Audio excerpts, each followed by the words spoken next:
Yo, what is up, friends? Today, I thought it would be fun to share with you my body composition results that I got from an InBody 270 test a couple days ago.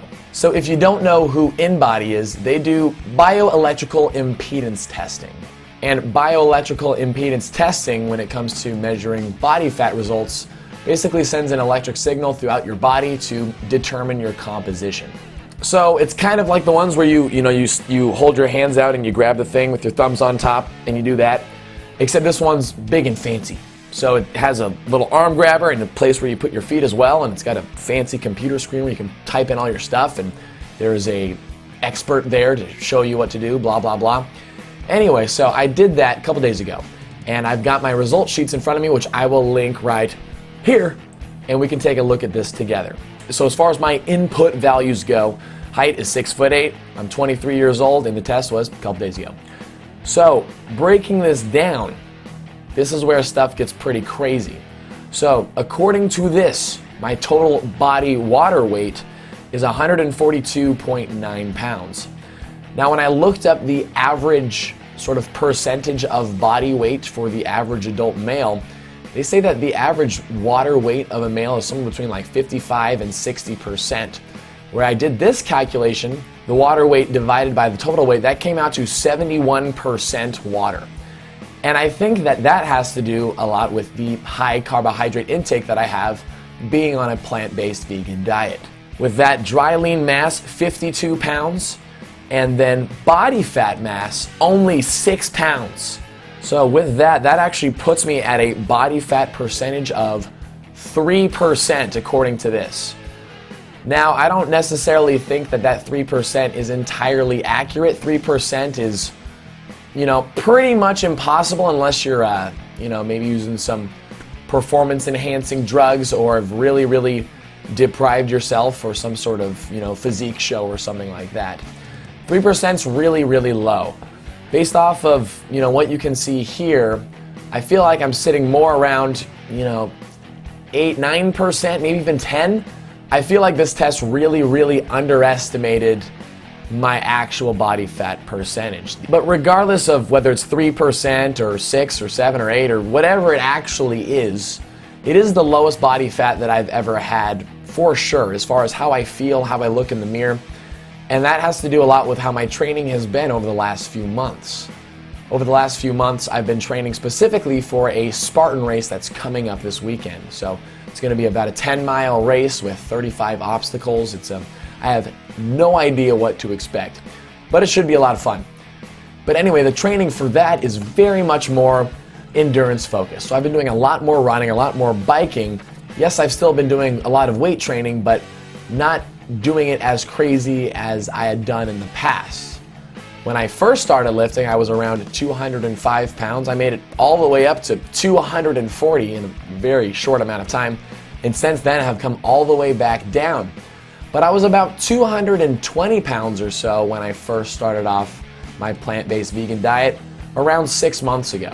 And since then, and even since I've started the Spartan training, which has been about 4 months now, my eating habits, I don't restrict myself at all. It's one of the awesome things about a whole foods plant-based vegan diet is you can just really, is pretty much as much as you want.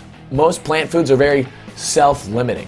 So I've been on the high carbohydrate diet, so I've just been pounding the fruits, pounding the veggies, pounding the starches, lots of potatoes, lots of bananas, around 8 bananas a day or so. Just lots of really good whole plant foods. And with that, my body truly has leaned down, as well as, adding on that extra endurance type of exercise. It's gotten me down to my lowest body fat yet. And so what my training is really involved is about 3 days a week of heavy weight training, and those days in between, either 2 or 3 days, so I'm aiming for 5 to 6 days a week of exercise, is filled with some sort of aerobic activity, like steady state biking or steady state running, or certain like power intervals on the bike or running as well. That mixed in with certain like plyometric exercises like jump squats and things like that, that's really made up most of my training over the last few months. Anyways, back to the results. So taking a look at more of the statistics here, one thing that I found very interesting was that my basal metabolic rate is 2,279 calories. Now, over the last few months, in order to keep my weight relatively steady, yes, I have lost a couple pounds over the few months, but keeping it relatively steady, I've been consuming around 4,700 calories a day. So if my basal metabolic rate, which is just the rate at which you would burn calories if you just sat still and did nothing all day, that means with my job and exercise, things like that, I guess I'm burning close to 2,500 calories extra on top of that. So, but no one likes to hear about the tall guy problems of burning so many calories and having to eat so much to not lose weight. But I just thought that was an interesting statistic. I thought my basal metabolic rate was higher, but I guess it's just more of the active lifestyle that's contributing to more calorie burn. The last thing that I thought was really cool is how the InBody test breaks down each of your limbs, your segments. And so taking a look at the difference between left arm, left leg, right leg, notice that it's not perfectly symmetrical. And what the expert there told me is they said that no, they've hardly had anyone who was exactly symmetrical on both sides.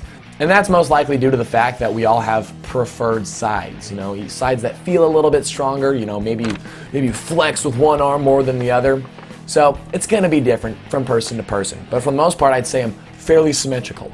The percentages above each of these limb segments, at first I didn't really understand what they were, but then I learned that it's based off of the ideal segment weight based off of your body height, which is saying that the ideal body weight, according to whatever their ideal is, for each of your limbs should be 100%. And so with each of mine, my arms have 130% about, and legs are about 120%, 118, 120, which means that I'm carrying more muscle mass than what they consider the ideal, which who knows what that could even mean. There you have it, guys, about 200 pounds, and according to this, 3% body fat, which I think is a little bit too low. But, I think it's just an important result showing that what a whole food plant-based diet can potentially do for you. High carbohydrate, lots of fruit, lots of starches, lots of grains, beans, nuts, seeds. These aren't the foods that make us fat. These are the foods that make you 3% body fat. Just more advocacy that a plant-based diet has really helped me out and my performance goals, and I'm really looking forward to see how this applies to the Spartan race this weekend.